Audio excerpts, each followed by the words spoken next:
Halo guys, perkenalkan nama saya Febriana Septiani, Prodi PGSD dari kelompok 2. Di sini saya akan mereview buku yang berjudul Filsafat Ilmu yang ditulis oleh Budi Haryanto, MA. Jadi dalam buku ini tuh bercerita tentang filsafat ilmu. Apa sih filsafat itu? Jadi, apa itu filsafat? Filsafat artinya filsafat merupakan pemikiran tentang sesuatu yang umum. Pengertian filsafat, istilah filsafat adalah sebenarnya berasal dari bahasa Yunani, yakni philosophia, yang mana merupakan gabungan dari kata philo dan sophia. Philo berarti cinta dalam arti yang luas, sementara sophia berarti kebijakan atau pandai. Jadi, dapat disebut bahwa filsafat ini adalah keinginan untuk mencapai cita pada kebijakan. Oke, jadi di sini saya ingin memberitahukan pentingnya filsafat ilmu bagi kehidupan kita sehari-hari. Nah, filsafat ilmu bermanfaat untuk membangun diri kita sendiri dengan berpikir secara radikal, seperti contohnya berpikir sampai ke akar-akarnya. Kita mengalami dan menyadari keberadaan kita. Filsafat ilmu memberikan kebiasaan untuk memandang dan memecahkan persoalan-persoalan dalam kehidupan kita sehari-hari. Selanjutnya, tentang pengertian ilmu.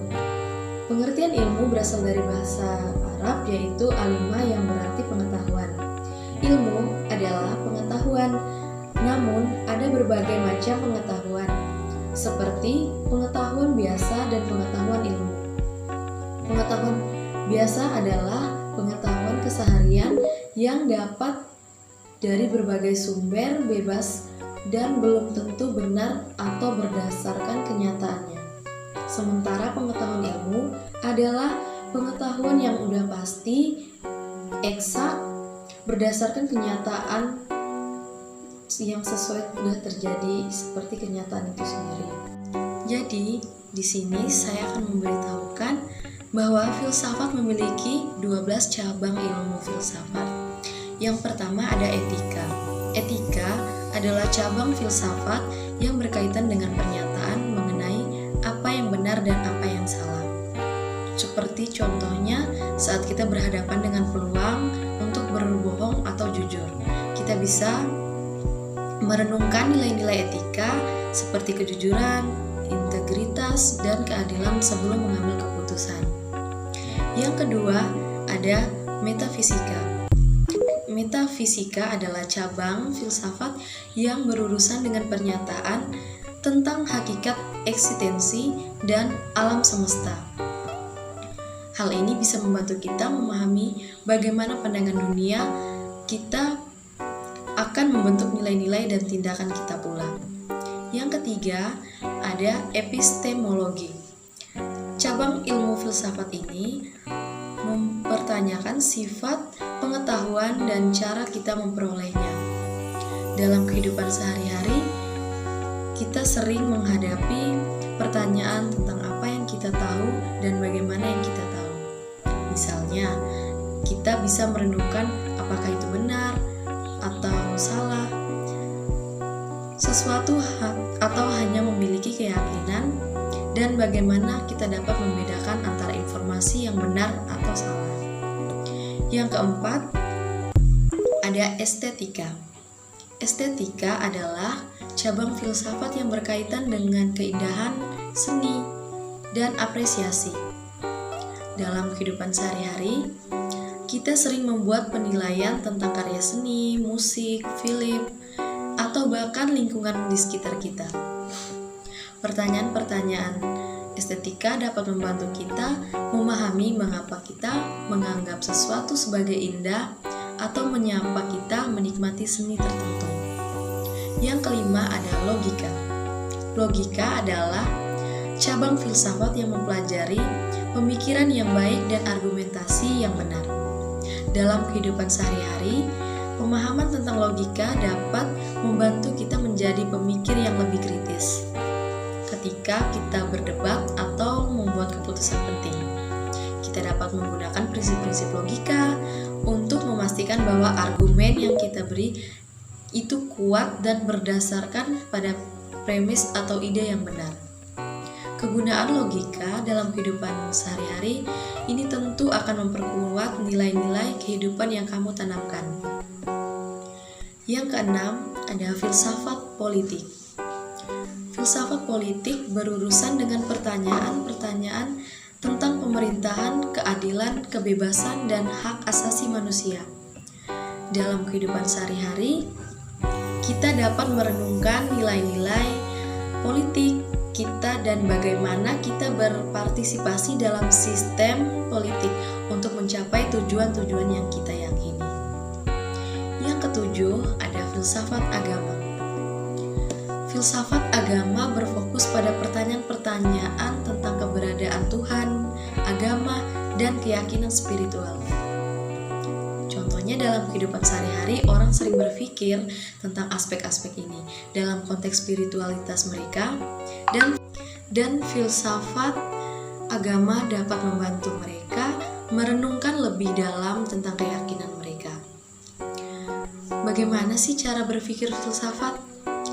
Contohnya, berpikir filsafat melibatkan pendekatan yang mendalam, analitis, dan kritis terhadap pertanyaan-pertanyaan mendasar yang mengenai eksistensi, pengetahuan, nilai, dan banyak aspek lainnya dalam kehidupan kita sehari-hari.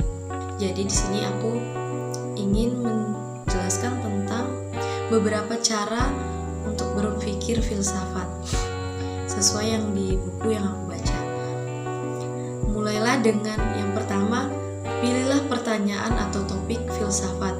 Contohnya seperti mulailah dengan memilih pertanyaan atau topik filsafat yang menarik. Seperti pertanyaan, apa arti hidup? Atau apakah surga dan neraka benar adanya? Yang kedua, perhatikan konsep-konsep dasar. Identifikasi konsep-konsep dasar yang terkait dengan pertanyaan kamu. Misalnya, jika kamu memiliki pertanyaan tentang kebenaran surga dan neraka, pastikan kamu memahami konsep-konsep ilmu filsafat agama atau epistemologi. Yang ketiga, menggunakan logika. Filsafat seringkali melibatkan pemikiran logis, berusaha untuk membangun argumen yang konsisten dan logis dalam mendukung pandangan kamu. Apa sih kegunaan logika dalam kehidupan kita sehari-hari? Jadi, kegunaan logika dalam kehidupan kita sehari-hari itu akan membantu kamu lebih memahami pertanyaan yang ingin kamu temukan jawabannya. Yang keempat, kembangkan argumen. Berpikirlah secara kritis tentang argumen kamu. Pertimbangkan berbagai sudut pandang, argumen kontra, dan implikasi dari pandanganmu. Cobalah untuk merinci argumenmu dengan bukti dan contoh yang lebih kuat. Yang kelima, studi sejarah filsafat. Belajar dari filsuf-filsuf terdahulu serta pemikirannya dapat memberikan perspektif berharga. Membaca karya-karya filosof klasik juga bisa membantu kamu memahami sejarah pemikiran manusia. Yang keenam, berdialog dan debat. Pasti kita juga sering setiap ada tugas di kelas seperti tugas berdialog atau berdebat, diskusi dengan orang lain, terutama mereka yang memiliki pandangan berbeda, bisa sangat bermanfaat nih. Diskusi dan debat dapat membantu menguji ide-ide kamu yang seperti terpendam dan kamu masih meragu dengan ide-ide yang kamu punya. Jadi yang ketujuh, perbanyak membaca.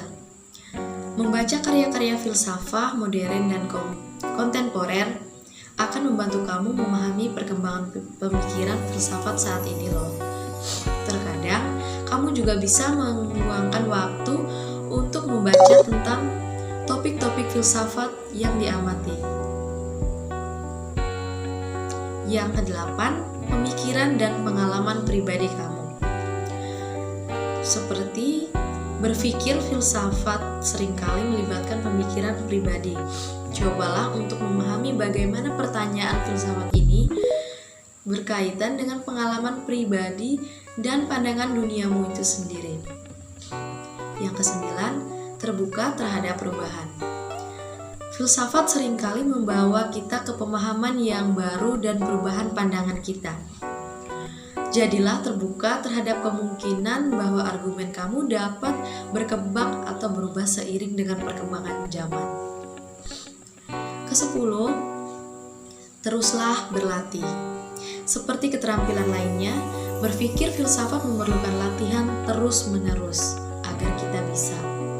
Teruslah menjalani latihan berpikir kritis, merumuskan argumen-argumenmu, dan merenungkan pertanyaan-pertanyaan filsafat. Contoh filsafat dalam kehidupan sehari-hari.